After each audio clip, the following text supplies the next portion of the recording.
Welcome back to another deep dive. Glad to be here. Yeah, and if you are listening to this right now, you likely already know just how much noise and opinion and, frankly, judgment is out there regarding today's topic. Oh, absolutely. It's everywhere. Right. So today is Tuesday, 2026-03-03, and we are exploring a really fascinating, deeply human, and highly debated subject. Right. We're talking about compulsive sexual behavior, which is often called CSB, Right. and compulsive pornography use, which we'll just refer to as CPU throughout our discussion today. That makes sense. Keep it simple. Exactly. You, our listener, you've sent us a massive stack of source material for this one. We've got a lot of ground to cover. We really do. So the mission for this deep dive is to completely strip away the societal stigma and just look strictly at the facts. Just the science. Yeah. We're talking clinical trials, neurobiological rat studies, diagnostic manuals, and the actual handbooks used by recovery communities. It's a really comprehensive look. It is. We want to understand what is actually happening in the brain and, how people are successfully healing. So, okay, let's unpack this. Well, it is a mission that requires a tremendous amount of nuance, primarily because the medical community itself is fundamentally divided on how to even classify CPU and CSB. Yeah. If we look at the United States, for instance, the American Psychiatric Association, the APA, and the American Association of Sexuality Educators, Counselors, and Therapists, they do not recognize this as a psychological disorder. Just to pause you right there. So the ultimate rule book for psychiatry in the U.S., the DSM-5, is actively saying, no, this isn't a diagnosable addiction. Yes. Why is that? Is it just a lack of research? Not exactly. Yeah. It comes down to a strict demand for empirical biological evidence. Okay. To officially label something an addiction in the DSM-5, the APA requires definitive proof that the behavior triggers the exact same substance addiction circuits in the brain that we see with drugs or alcohol. I see. And at the time the manual was updated, they felt the data just wasn't conclusive enough. There was a very real fear in the psychiatric community of over-pathologizing what might simply be natural variations in human libido. Right. They don't want to label a high sex drive as a disease. Exactly. They want to avoid that at all costs. That makes a lot of sense. You don't want to pathologize normal human variants. But if we look across the ocean to the World Health Organization, they take a noticeably different stance. Right? You do. It's a very different approach. Because the WHO officially included compulsive sexual behavior in their diagnostic manual, the ICD-11. Yes, they did. But they placed it under impulse control disorders, not substance use disorders. That feels like a very deliberate middle ground to me. What's fascinating here is the incredibly strict diagnostic criteria the WHO uses, precisely to avoid that over-pathologizing we just mentioned. How strict are we talking? Very strict. CPU or CSB cannot be diagnosed just because someone has a high sex drive. Oh, It cannot be diagnosed based on normal adolescent behavior. right. And crucially, and this is a massive point in the psychological community, it cannot be diagnosed if a person's distress is based purely on moral, cultural, or religious disapproval of their own sexual impulses. So feeling guilty after the fact because of your personal beliefs does not make you an addict. Exactly. To meet the WHO's criteria, it must be characterized by a persistent pattern of failure to control intense, repetitive urges. Oh, okay. And those urges must cause marked distress and impairment in your personal, family, social, or occupational functioning. It has to disrupt your actual life. Right. Furthermore, this can't just be a stressful month. The guidelines specify this pattern must be sustained over an extended period. Like 6 months or so. Generally at least 6 months, yes. That 6-month marker is key. It's a chronic pattern of losing control to the point where your daily life is suffering. Yes. And just to give you listening an idea of the scale we are talking about, the data suggests this affects roughly 3 to 6% of U.S. adults. It's a significant portion of the population. It really is. Interestingly, of those who actually seek clinical treatment for it, about 80% are male. That demographic split is very consistent in the literature. Right. But this debate over whether it's an impulse control issue or a true addiction isn't just a matter of psychiatric paperwork. It is actively being tested in neuroscience labs. It is. Here's where it gets really interesting. Let's talk about the physical chemistry of the brain, specifically a transcription factor protein called delta FOSB. Ah, yes, delta FOSB. It has essentially become a rock star protein in the study of reward pathways. A rock star protein. Really, it is. It is a truncated product of the FOSB gene, but to put it in accessible terms, think of delta FOSB like a molecular memory switch. Okay. Every time you experience a massive, rewarding stimulus, A little bit of this protein is left behind in the brain's reward center, specifically the nucleus accumbens. The pleasure center. Exactly. Now, most proteins wash away or degrade very quickly, but delta FOSB is incredibly stubborn. It builds up like plaque. That is a great analogy. It accumulates after chronic stimulation. Hmm. And once enough of it builds up, it doesn't just sit there. What does it do? It physically alters gene expression. It rewires how the brain's circuitry expects and responds to rewards. Wow. So to figure out how this applies to natural rewards things, we are evolutionarily programmed to want researchers design this absolutely brilliant study with rats. This is a landmark study. It really is. Huh. They wanted to measure delta FOSB levels when rats experienced intense natural rewards over time. So they set up two distinct groups. Right. One group of rats was given chronic access to 10% sucrose water, basically unlimited sugar water. A huge reward for a rat. Definitely. The second group was allowed to engage in 14 sessions of sexual behavior over the course of a few weeks. Right. What they found was that both of these natural rewards, sugar and sex, spiked delta FOSB levels in the nucleus accumbens by 40 to 60% compared to the control groups. That finding alone is massive because it proves that natural behaviors physically alter the brain's reward structure. It's not just drugs. Exactly. But the researchers took it a step further to demonstrate a neurological concept known as cross-sensitization. Cross-sensitization? Yes, and this is vital for understanding compulsion. They took the male rats who had the previous sexual experience, the ones walking around with those elevated delta FOSB levels, and they gave them access to the sugar water. And what happened? Those sexually experienced rats drank significantly more sugar water than the control rats who had no prior sexual experience. Wow. Why this matters, Hevo, as someone trying to understand the mechanics of compulsion, is that it proves the brain's reward circuitry is highly plastic and deeply interconnected. So they aren't isolated systems. Not at all. A buildup of delta FOSB from one natural reward actually heightens the brain's sensitivity and craving for a completely different reward. That completely changes how we should view standard rewards. It means our brains don't actually compartmentalize sex and sugar into separate biological silos. They just see one giant dopamine meter.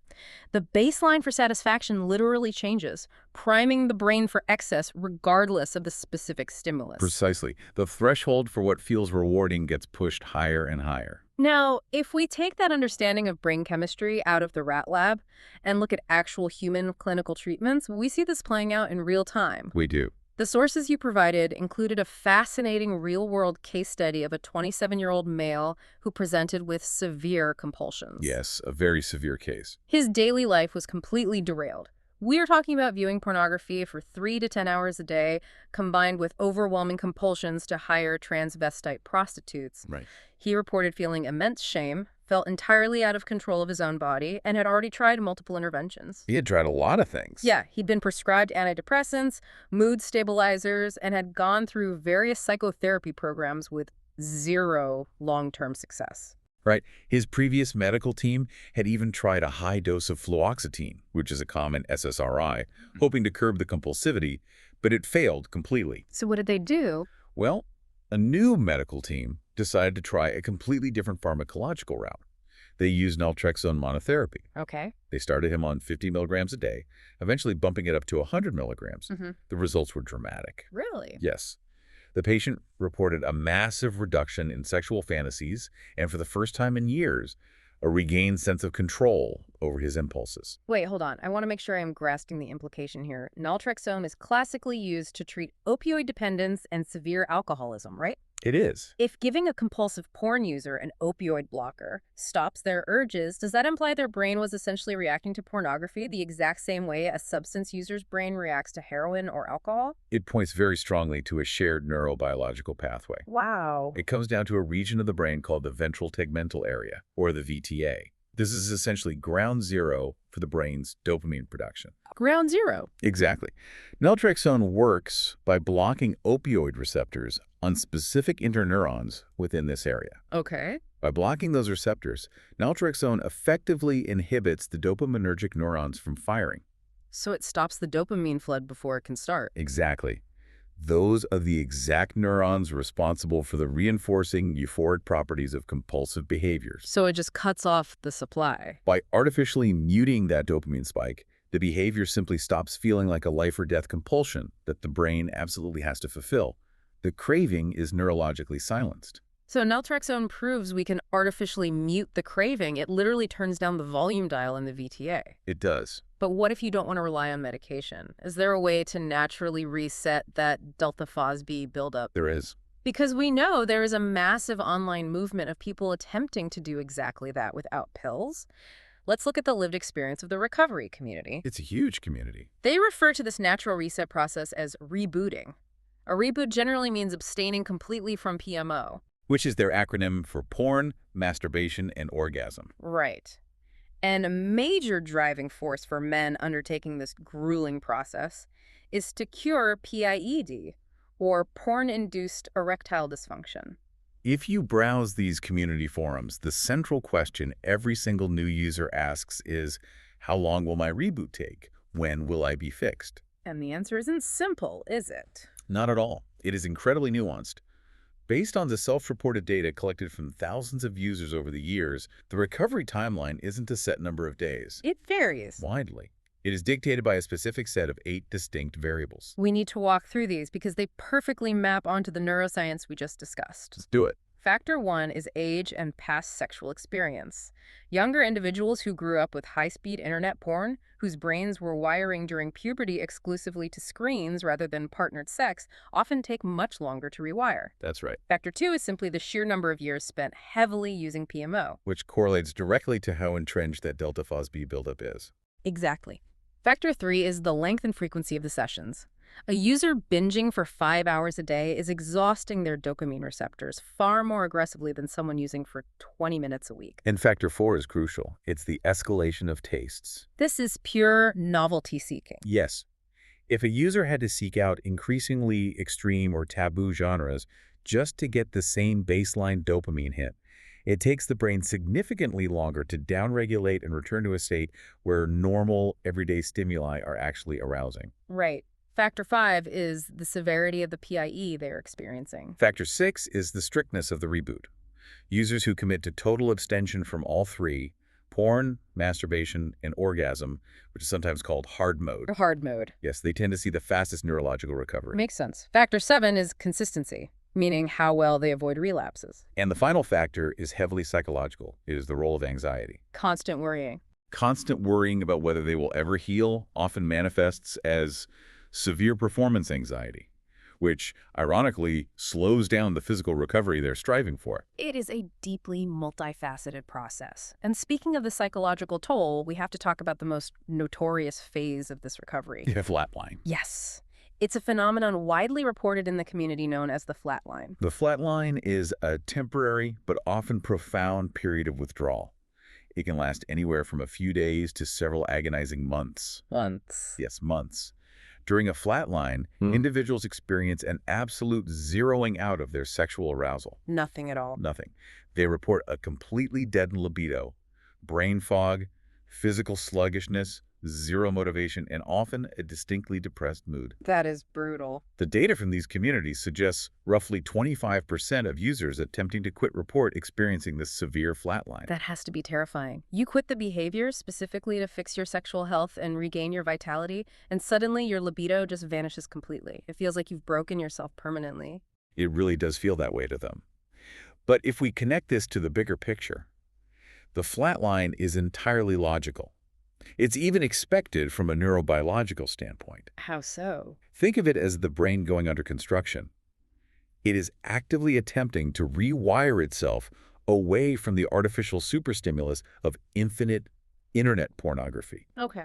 Without that extreme daily dopamine hit it has grown accustomed to, the desensitized reward center essentially goes dormant. It just shuts down. It shuts down for repairs while it recalibrates to normal, natural levels of stimulation. But I want to emphasize the massive psychological danger here. The testing trap. Exactly. Huh. Many users hit this flatline, they panic that their anatomy is currently broken, and they convince themselves they need to test their erections by looking at porn just to make sure things still work. And that ruins it. This is a fatal flaw in recovery. All that does is flood the fragile repairing brain with the superstimulus all over again. Wow. Effectively resetting their neurological recovery clock back to day one. So the absolute key is pushing through that flat line and trusting the biological process. Yes. And that brings us to the psychological therapies used to help people endure this. There is a fascinating paradox in addiction recovery, and it's highlighted beautifully in a 2011 randomized clinical trial by researcher Jesse Crosby. That trial is fantastic. It looked at treating CPU using ACT acceptance and commitment therapy. The data from Crosby's trial is staggering. He compared an active ACT treatment group against a waitlist control group. Right. The active ACT group saw a 93% decrease in self-reported hours spent viewing pornography. A 93%. Yes. And even more impressive, 54% of the participants in the ACT group stopped viewing pornography completely by the end of the treatment window. That is huge. The waitlist control group only saw a 21% decrease. The overall effect size of the ACT treatment was 1.86. Which is massive. For those unfamiliar with psychological research metrics, 1.86 is considered exceptionally large and robust. A 93% decrease is life-changing.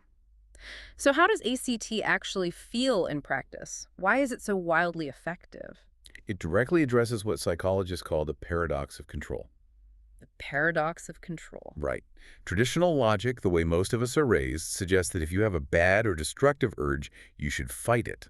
Right. Fight it. Suppress it. You should white-knuckle it and try to control it. But neurologically, the more you struggle to suppress an inner urge, the stronger and more salient that urge becomes in your consciousness.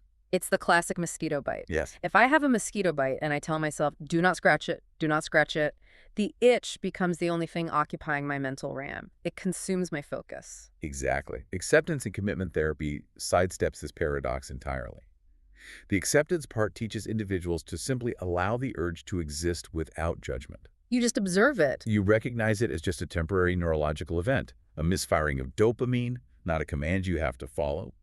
You don't fight it. The commitment part is then consciously choosing to engage in an action that aligns with your personal values, while the urge is still sitting there in the passenger seat. You stop playing tug of war with the monster by just dropping the rope. I love that visual. The monster is still there, but you aren't fighting it anymore. That is a completely different paradigm compared to the traditional 12-step models, which we also have extensive notes on in your sources. Very different. In the recovery world, the 12-step approach is massive, but it's actually divided into two very distinct camps. Right. Sexaholics Anonymous and Sex Addicts Anonymous. Exactly. Sexaholics Anonymous, or SA, and Sex Addicts Anonymous, or SAA. And to be crystal clear to you listening, we aren't taking a stance on which is better. We are impartially reporting how their frameworks functionally differ. The structural differences between the two profoundly alter how an individual approaches their daily recovery. Let's look at SA first. Sexaholics Anonymous, SA, uses what they call the White Book. They define sobriety in incredibly strict, universal terms. How strict? For SA, sobriety means absolutely no masturbation and no sex whatsoever outside of a marital relationship. Wow. Okay. Any deviation from those specific rules is considered a relapse. It is a rigid, universal standard applied to everyone. Right. And then you have Sex Addicts Anonymous, SAA, which uses the Green Book. Yes. They take a much more individualized, customizable approach using what's called the 3 circles method. It's very tailored. It is. The individual works with the sponsor to map out their own personal behaviors into 3 distinct circles. The inner circle contains the absolute bottom line behaviors. The destructive compulsions. Right, the things that immediately constitute a relapse, like viewing specific types of pornography. Okay. The middle circle contains triggers or slippery slope boundary behaviors. Things like endlessly scrolling fitness models on Instagram late at night. It's not a relapse, but it requires extreme caution. Exactly. And the outer circle contains healthy, restorative behaviors like going to the gym, meditating, or calling a friend. So SAA allows the person to tailor the recovery to their specific struggles, which might not necessitate the total abstinence demanded by SA. Precisely. But whether someone utilizes the paradox-breaking methods of ACT, the rigid structure of SA, or the tailored circles of SAA, sustaining that recovery over years requires a highly structured approach. It takes work. Long-term success almost always necessitates a formal relapse prevention plan. These plans draw heavily on cognitive behavioral therapy, or CBT, and transactional analysis. Okay. The core objective is to map out exactly how your specific thoughts lead to emotional vulnerabilities, which in turn lead to compulsive behaviors. If you were to sit down today and build one of these plans for yourself, The clinical guides outline some very practical steps. Do they do? First, you have to ruthlessly identify your triggers and separate them into internal and external categories. Internal being emotions. Right. Internal triggers are emotional states, things like work stress, profound loneliness, or even just unstructured boredom on a Sunday afternoon. And external. External triggers are situational, having your laptop in bed, certain physical locations, or being alone in a hotel room on a business trip. Okay. Once you map those out, you set firm boundaries to modify your environment. And crucially, you write out an emergency protocol. A protocol. A literal step-by-step checklist of what to do and who to call the second a severe urge hits, so you never have to rely on sheer willpower in a moment of panic. This raises an important question regarding those external triggers. How does an individual maintain this level of hypervigilance and self-awareness in our modern digital environment? That is the million-dollar question. Our smartphones, our targeted ads, our social media algorithms, these are not neutral tools. They are explicitly designed by incredibly smart engineers to hijack our attention and exploit the exact impulsive reward circuitry we've been discussing today. Yeah. Creating a relapse prevention plan today isn't just about avoiding a certain street corner. It's about navigating a digital ecosystem that is constantly trying to put a super stimulus right in your hand. Okay, let's take a breath. So what does this all mean? We have covered a massive amount of ground in this deep dive. We certainly have. We've seen that the psychiatric community still debates the labels, whether CPU is an addiction, an impulse control disorder, or simply an issue of moral distress. But the physical, biological reality under the hood is undeniable. Neurobiological rewiring occurs. Yes, natural rewards alter our brain chemistry, driven by stubborn proteins like delta FosB. But the ultimate takeaway for you, the learner, is that neuroplasticity goes both ways. Absolutely. The brain can be healed, whether it's through the paradox-breaking mindfulness of acceptance and commitment therapy, pharmacological tools like naltrexone to quiet the dopamine spikes, or meticulously structured relapse prevention plans. Individuals absolutely have the power to regain their freedom and rewire their brains back to a healthy baseline. It is a profound message of hope and agency. But I want to leave you with a final provocative thought to mull over as you go about your day. Let's hear it. We spent this entire deep dive focusing on the individual user. We learned that the protein delta FosB builds up in our brains in response to intense natural rewards, permanently altering our baseline for satisfaction and cross-sensitizing us to crave other extreme stimuli. Right. If the human brain's reward circuitry is this predictable and this easily rewired by superstimuli, what does that mean for the technology companies building the platforms we use every single day? Oh, wow. As our digital environment becomes saturated with perfectly engineered, infinitely accessible rewards, are these platforms simply providing a passive service? Or are they actively weaponizing our own neurobiology against us to keep our eyes glued to the screen? That is a terrifying thought. It certainly changes how you look at the device sitting in your pocket right now.